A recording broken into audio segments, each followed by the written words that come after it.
imagine a guy who falls in love with his computer, and his computer actually falls in love with him. Right, his operating system. Right. It's coming in the future. Right. Her, the movie we're talking about is Her from Spike Jonze. You're dating Inoue? What is that like?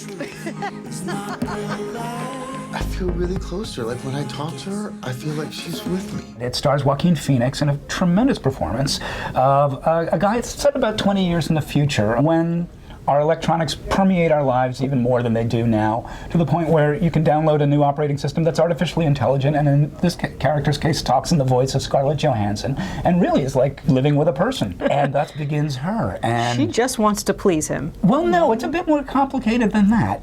And she does learn and grow in interesting ways. And what I love about this movie, and I do love this movie, it's actually one of my favorite movies of the year, is that it could have been like a stupid farce, it could have been a horror movie, it could have been a sermon. It actually is a really weird but touching love story and a larger picture of where we're going as a society without, finger wagging, but just prompting you to think hard and deep about how much we give to our machines and how little we give to the people in our lives. It is really surprising how well it connects, although I suppose not surprising for Spike Jonze to be able to do that. But what is a surprise to me is how vulnerable Joaquin Phoenix is in this film, how much he's able to be that character. Because I gotta admit, I think he's been in several films kind of bold and in your face, and I did not expect to like him as much as I did, or believe him as much as I did. And it's especially interesting that he's giving a performance opposite somebody who's not there. Right. And Scarlett Johansson, I'm sorry, it's an award-worthy performance. If the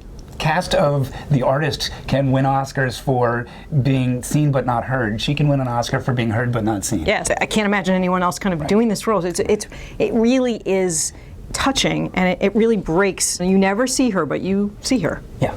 And she becomes a genuine character who goes places in a weird way that almost the movie doesn't expect. The movie feels a little long in a good way because it's like trying to deal with all these ideas. And the last act, I wasn't expecting it, but the more I think about it, the more I like it. Yeah, this is one of those movies that I came out of the theater, though, being a little confused about what I felt. It's a journey, and it's a really complex one, and it wasn't until, I'd say, a couple of weeks later that I really, really realized how much I loved it.